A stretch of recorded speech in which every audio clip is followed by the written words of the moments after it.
শব্দ। এর অনেকগুলো রূপ রয়েছে, অনেকগুলো অর্থও রয়েছে। প্রথম অর্থ হলো স্বর্ণ, অর্থাৎ সম্পত্তি। দ্বিতীয় অর্থ ধুতুরা, অর্থাৎ গাছের ছোট একটা বীজ, যা কিনা অত্যন্ত শক্তিশালী হয়। যদি বেশি মাত্রায় এর প্রয়োগ করা হয় তাহলে এটা বিষময় হয়ে উঠতে পারে। এই হলো সেই ধুতুরা যার প্রয়োগ মহাদেবের পুজোতে করা হয়।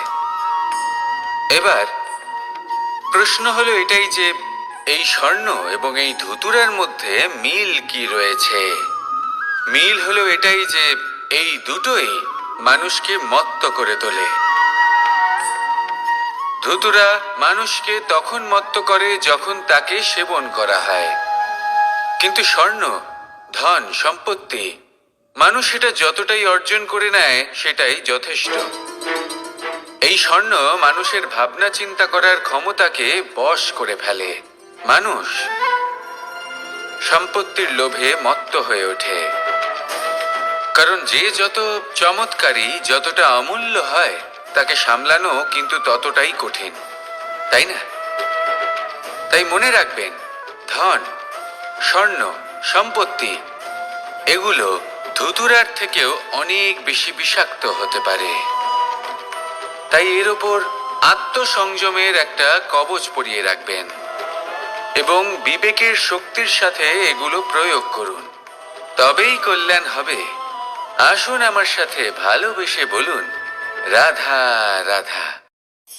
অন্ধকারাচ্ছন্ন রাত্রি যদি এসে থাকে তাহলে আলোকিত প্রকাশ নিয়ে সূর্যও অবশ্যই আসে। রোগ যদি এসে থাকে তাহলে তার ওষুধও অবশ্যই আসে। সমস্যা যদি আসে তাহলে সেই সমস্যার সমাধানও নিজে থেকেই আমাদের কাছে চলেই আসে। এই সংসার, এই জীবনের শুধুমাত্র একটাই নিয়ম আছে, আর তা হলো এটাই, এই সংসার হলো একটা চক্রের মতো। এতে শাশ্বত বলে কিছু নেই, নিত্য বলে কিছু নেই, আর যা কিছুই রয়েছে সব বদলাতে চলেছে। যদি আপনার জীবনে দুঃখ থাকে, সমস্যা থাকে, যদি আপনি বিপদ দ্বারা আচ্ছন্ন, তাহলে মনে রাখবেন সবকিছু বদলে যেতে চলেছে। দুঃখের সময় কাঁদবেন না, মনকে আরো দুঃখী করে তুলবেন না, কারণ এখানে যা কিছুই এসেছে তা যাওয়ার জন্যই এসেছে। তাহলে এত চিন্তা কিসের? আনন্দ সহকারে জীবন যাপন করুন আর আমার সাথে ভালোবেসে বলুন, রাধা রাধা। যদি কোনো সিংহ বানরের মতো গাছে চড়তে চেষ্টা করে তাহলে কি হবে? একটা মাছ যদি মাটিতে হাঁটতে চেষ্টা করে তাহলে কি হবে? তারা বিফলই হবে। কিন্তু এরকম কেন হয়? তার কারণ হলো প্রকৃতির রচনা কিছুটা এরকম। এখানে প্রত্যেকটি ব্যক্তিকে, প্রত্যেকটি প্রাণীকে আলাদা আলাদা গুণের অধিকারী করা হয়েছে এবং সকলকে একটা সীমাও প্রদান করা হয়েছে। এবার এই যে বৃক্ষ, পশু, পাখি, এদের মধ্যে সেই ক্ষমতাই নেই যে এরা নিজেদের যাচাই করতে পারবে, নিজেদের সীমাগুলো বুঝতে পারবে, নিজেদের সদ্গুণগুলো চিনতে পারবে। এরা সেটা করতে পারবে না। কিন্তু মানুষ তো আলাদা। মানুষের কাছে সেই বিশেষ শক্তি আছে যে তারা পূর্ণরূপে নিজেদের যাচাই করতে পারবে, নিজেকে পূর্ণরূপে বুঝতে পারবে, নিজের দোষ, নিজের অপগুণ, নিজের সদ্গুণ, নিজেদের সীমাগুলো তারা বুঝতে পারবে। আর এটা অত্যন্ত গুরুত্বপূর্ণ। কথায় আছে যে যদি সাফল্য লাভ করতে হয় তাহলে নিজেকে যাচাই করে নিতে হবে। তাই নিজেকে যাচাই করুন, নিজের সাথে পরিচিত হয়ে যান এবং জীবনে কর্ম করতে থাকুন। সাফল্যের শিখরে অবশ্যই পৌঁছে যাবেন।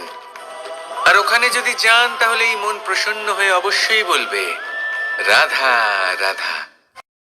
আমার কাছে যশোদা মা যেমন, আমার কাছে দেবকী মা যেমন, আমার কাছে ঠিক তেমনই হলেন গোমাতা। এবার ভেবে দেখার বিষয় হলো এটা যে এই সংসারে অসংখ্য প্রাণী আছে। একজন গাইকে একজন মায়ের মর্যাদা কেন দেওয়া হয়? তাহলে এর অনেকগুলো কারণ আছে। এই গাই অর্থাৎ গোমাতা, এনারা হলেন অত্যন্ত শান্ত, শান্তি প্রিয়, কখনো কারোর কোনো ক্ষতি করতেই পারেন না। গোমাতা যে দুধ নিজের বাছুরকে পান করান সেই দুধই আমাদেরও দেন। সেই দুধ পান করে আমরা শক্তি লাভ করি। এই দুধ থেকে আমরা মাখন, ঘি, পায়েস এইসব সুস্বাদু খাবার লাভ করি। গোমাতার গোবর আমাদের জ্বালানি হিসেবে সাহায্য করে, যার ফলে খুব কম সংখ্যক কাঠ ব্যবহার করা যায় এবং বেশিরভাগ জঙ্গল সুরক্ষিত থাকে। গোমাতার গোমূত্র সেটাও আমাদের কাছে লাভজনক। এর দ্বারা আমরা অনেক রোগ থেকে মুক্তি লাভ করতে পারি। গোমাতা যখন একটি বাছুরকে জন্ম দেন তখন সেই বড় হয়ে আমাদের ক্ষেত কর্ষণ করে। সেই জন্য গাইকেও জীবনে মায়ের মর্যাদা দেবেন। যতটা সম্ভব তাকে সেবা করুন এবং ভালোবেসে তাকে পালন করুন। এই মন নিজে থেকেই প্রসন্ন হয়ে বলবে, রাধা রাধা। রাত্রিবেলায় যখন আলোকিত জোনাকিদের দেখেন তখন মন প্রসন্ন হয়ে ওঠে। এদের দেখতে খুবই সুন্দর লাগে। আর এমন ঠিক কেন হয়? প্রথম হলো এটাই যে রাতের বেলায় চতুর্দিক অন্ধকারাচ্ছন্ন থাকে। এমত অবস্থায় যদি আমরা কোথাও একটু প্রকাশ দেখি তাহলে সেটাই আশার কিরণের ন্যায় মনে হয়। সেই প্রকাশই আমাদের মন প্রসন্ন করে তোলে। আর সেই জন্য যে সকল মানুষ রাতের বেলায় কোনো জোনাকি দেখতে পান তারা প্রসন্ন হয়ে যান।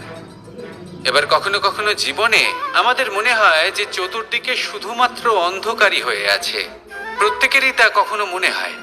আর তখনই আমাদের নিরাশ হলে চলবে না, আমাদের দুঃখী হলে চলবে না। সেই সময় আমাদের খুঁজতে হবে নিজেদের আশেপাশে চতুর্দিকে আর কোথাও না কোথাও আমরা প্রকাশ অবশ্যই দেখতে পাবো। আশার একটা কিরণ অবশ্যই দেখতে পাবো। কেউ এমন একটা কর্ম করেন যেটা দেখে আমরা প্রেরিত হয়ে যাই। আর এমন কোনো কর্ম যদি আপনারা করেন তাহলে সেই কর্ম আপনার মনকে প্রসন্ন ভাব, আনন্দ এবং ভালোবাসা দ্বারা ভরিয়ে তুলবে। আপনার অন্তরে সেই অন্ধকারের অন্ত করবে, দুঃখেরও অন্ত করবে। আর এই মন প্রসন্ন ভাব নিয়ে বলবে, রাধা রাধা।